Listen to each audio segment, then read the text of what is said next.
Bom, meu nome é Pedro, e eu vou apresentar aqui o trabalho da disciplina chamada Trabalho Multidisciplinar do curso de Engenharia Computacional da Universidade Federal de Juiz de Fora. Então, o estudo vai ser sobre a propagação de incêndio em florestas. Aqui um breve sumário. Primeiro eu vou passar pela introdução e a motivação do trabalho, alguns trabalhos relacionados a esse tema, a proposta desse trabalho, né?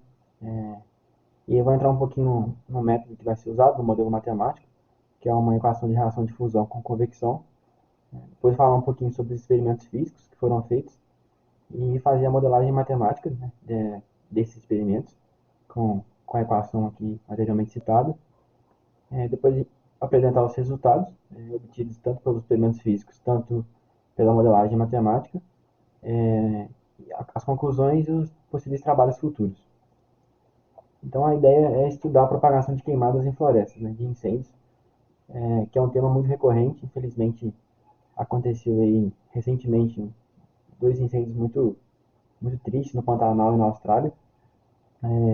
E estudando essa propagação, a gente consegue compreender melhor, né, e até fazer projeções e previsões do que pode acontecer, e com isso a gente consegue tomar decisões, né, para, por exemplo, evacuar áreas, né, que podem ser atingidas, ou pensar em algum método de conter essas queimadas. Então aqui, alguns trabalhos relacionados, né, em anos anteriores, na mesma disciplina de trabalho multidisciplinar, já foram feitos trabalhos estudando, né, essa propagação de incêndios, o trabalho do Rui e do Joventino, e o trabalho da Camila e da Ana Cláudia, e ambos eles modelaram a propagação com a equação de reação de fusão. Como o experimento real, né, é inviável, né, o experimento físico foi realizado colocando fogo em uma folha de papel, foi observado o comportamento, né, a propagação do fogo ao longo do tempo. Então a proposta desse trabalho é acrescentar algumas ideias aos trabalhos que foram feitos anteriores, né. Então a gente vai realizar uma nova modelagem e dessa vez a gente está querendo estudar os fatores externos, né. Então vão ser adicionados o vento, a presença de umidade e até barreiras para conter o fogo, né, que são chamadas de acero. A modelagem do vento será feita adicionando a convecção na equação de reação de fusão. Então aqui falar um pouquinho sobre a equação de reação de fusão. Eles são modelos matemáticos, né, que explicam a variação da concentração de uma ou mais substâncias distribuída no espaço. Então, por exemplo, reações químicas locais, né, que seria a própria queima ali do fogo, e a difusão, né, nesse caso seria a difusão desse fogo no espaço, né. E isso tem diversas aplicações, né, desde a geologia até a física, a biologia, é muito utilizado para vários modelos, principalmente de bactérias, na biologia, é uma equação muito utilizada. E como já foi citado, ela pode ser aplicada para representar a propagação de fogo em florestas. Então aqui tem a equação do fenômeno de reação de difusão, pode ser escrito por essa fórmula aqui, onde o K aqui representa o coeficiente de difusão, né, o U é a concentração da substância, o T é o tempo, então a variação da concentração da substância no tempo, né, pode ser dada por essa fórmula, e a parcela RU aqui é a parcela da reação do fenômeno. Como vai ser adicionada a influência de fatores externos, como por exemplo o vento, faz necessário utilizar a convecção, que é um dos processos de transferências de calor que ocorre por meio da movimentação interna de fluidos. E ela é representada por essa equação aqui, que tem um vetor de velocidade, e o gradiente de U aqui, onde U continua sendo a concentração da substância, né? E a velocidade aqui ela tem uma componente em x e uma componente em y, né, bidimensional. Então aqui vai ser juntando, né, as duas parcelas, né, da reação de fusão com a convecção, a gente tem essa equação com os três termos, né, o termo de difusão, o termo de reação e o termo convectivo aqui. Entrando nos experimentos físicos, né, foram utilizados alguns materiais aqui para elevar a folha, né, e fixar. Então as quatro anilhas e as quatro caixas de leite, junto com a fita crepe, foram utilizados para elevar e fixar a folha, né? A canjiquinha e a cola foram utilizados para fazer o acero. A influência externa do vento foi feita através de um secador de cabelo. As folhas de papel A4, né, que vão ser queimadas. A questão da umidade foi feita com um borrifador. O fogo foi iniciado com isqueiro e a câmera, né, para filmar o experimento. Então foram realizados quatro experimentos, quatro montagens, né? Então o primeiro experimento foi realizado evitando, né, influências externas, então sem umidade e sem vento. Mas o segundo experimento foi com metade do papel umedecido e a outra metade do papel seco, né? Então a ideia é estudar a diferença de propagação, né, no meio seco para um meio úmido, um meio mais molhado, a influência do vento, né, a influência externa do vento, que foi o terceiro experimento, e a influência externa de uma barreira, né, para conter o fogo, que são os aceiros. Em todos os casos, o fogo foi iniciado no centro da folha. Aqui tem algumas imagens, né, então aqui seria do o segundo experimento, né, que metade da folha foi umedecida com borrifador e a outra metade não. Aqui a, o terceiro, né, com a convecção, o secador de cabelo aqui, o vento, né, e aqui o quarto, o experimento seria com o acero.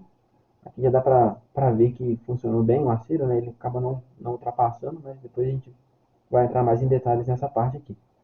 E as demais fotos, os vídeos, os GIFs, enfim, o material todo pode ser encontrado nesse link compartilhado aqui.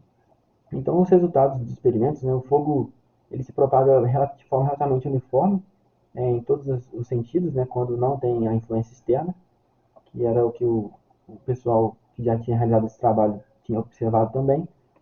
Com o experimento de papel umedecido e a outra metade seco, dá para perceber que o lado seco queima muito mais rápido que o lado umedecido. Então, prova que a umidade tem um fator muito importante, né, nessa propagação do incêndio. A influência do vento também, como já era imaginado. O vento faz com que o fogo praticamente se espalhe só em uma direção, né?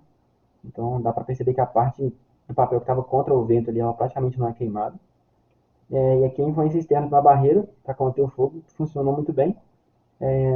Ela acaba começando a ceder, mas ela consegue impedir que o fogo se propague através dela. Aqui a modelagem matemática, então, de fato, que foi feita, né?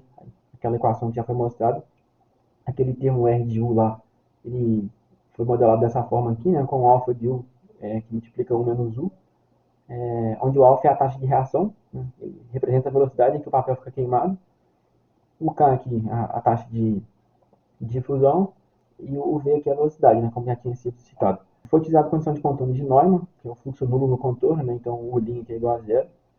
E a condição inicial foi definida um certo raio no centro da malha, né, com o valor 1, indicando que o papel está com fogo naquele ponto. Então, como o fogo sempre foi inicializado no meio do papel, a gente definiu essa condição inicial aqui. E aqui a modelagem, né, foi utilizado aproximação por diferenças finitas. Então a fórmula final para o meio heterogêneo, né, com hx igual a hy, que é igual a h. Então a discritação ali em hx é a mesma que hy. E aí a gente tem essa fórmula completa aqui, com esse fator K, e esse K aqui ele é dado pela média harmônica, né, dos coeficientes de difusão dos meios. Né? Então, no caso onde o meio é heterogêneo, né, ou seja, uma parte está úmida e outra parte está seca, os coeficientes de difusão eles são diferentes, então a gente tem que fazer essa continha aqui para calcular o K definitivo, né, de forma a garantir a continuidade do fluxo no domínio. E aí, quando esse meio é homogêneo, né, por exemplo, o papel todo seco ou todo úmido, enfim, a gente pode, essa equação toda aqui, ela é simplificada por esse termo, né? Esses casos acabam somando um fator de menos 4 aqui no termo central, e, e essa é a forma simplificada dessa aqui. A aproximação da derivada no tempo, ela foi feita utilizando diferença progressiva, né? Então, se eu utilizo o termo n mais 1 aqui, menos o termo n, né? O termo atual, para fazer a modelagem do termo convectivo, foi utilizado o método chamado upwind. Então, ele basicamente utiliza diferença regressiva, né?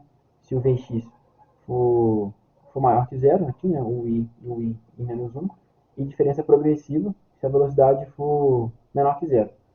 Isso para o eixo x, né? Mas para o eixo y a ideia é a mesma, né? O j menos 1 aqui, se for maior que zero, e j mais 1 e j se o vy for menor que zero. Então os códigos foram implementados em C++ e os gráficos foram gerados em Python. O vídeo foi convertido, né, as filmagens foram convertidas em imagens, e as mesmas foram processadas com o OpenCV, também em Python isso aqui. Aqui alguns parâmetros utilizados, né, o hx foi igual a hy, que foi de 0.01, o tamanho da malha foi de 100 pontos, e foi utilizado um intervalo de 20 segundos para os 3 primeiros experimentos e um T de 25 segundos para o último, que é o do acerto. Aqui alguns resultados, né? Então aqui é o primeiro experimento, sem qualquer influência externa. A gente tem um videozinho aqui que dá para ver que o fogo acaba queimando de forma mais ou menos uniforme aqui, né? Constante em todos os sentidos. Aqui está o tratamento da imagem, né?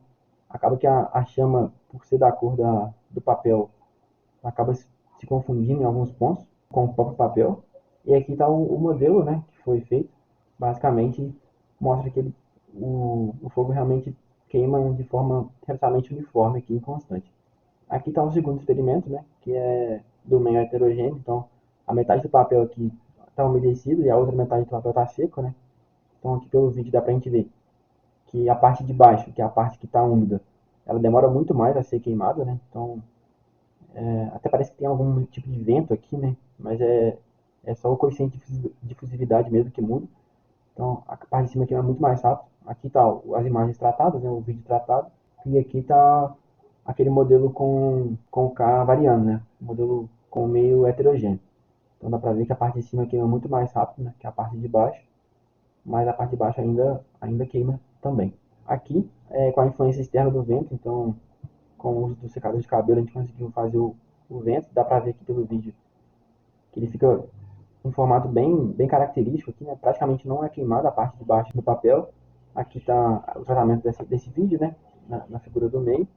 E aqui está o modelo, né? Então começa a vir bem para cima aqui com o tempo convectivo. E aí ele vai queimando para os lados à medida que o tempo vai passando. E finalmente, no último experimento, foi o acero, né? Aqui dá para ver a marquinha do acero aqui.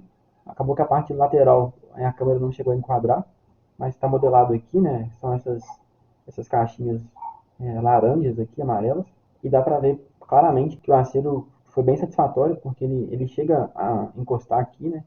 E como eu tinha dito, ele começa a ceder, dá essa manchinha preta aqui, mas ele não deixa com que o fogo atravessasse ele, né?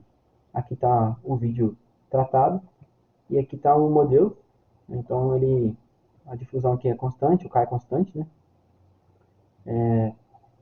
E aí à medida que ele chega nas barreiras aqui na cera, ele não transpõe.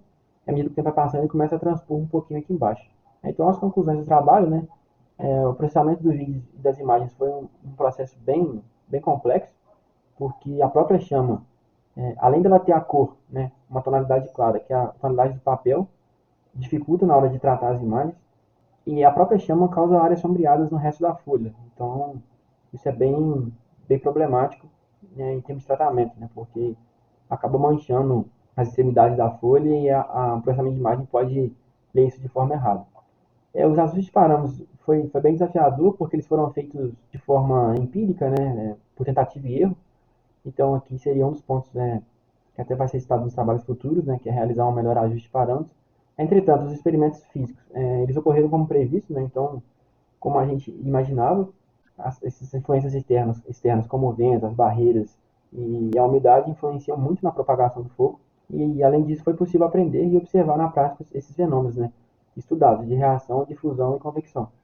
Então, os trabalhos futuros, né, que poderiam ser realizados seria realizar um ajuste mais refinado dos parâmetros, de repente fazer uma otimização desses parâmetros para obter um ajuste mais fino e um modelo mais fiel ao experimento físico, e tentar realizar um tratamento da imagem de forma mais precisa, né? De repente até medindo ali o raio que foi queimado, para comparar isso de forma quantitativa, né? E não só qualitativa, como foi a comparação realizada. Aqui tem as referências utilizadas no trabalho, e eu agradeço a atenção de todos. Obrigado.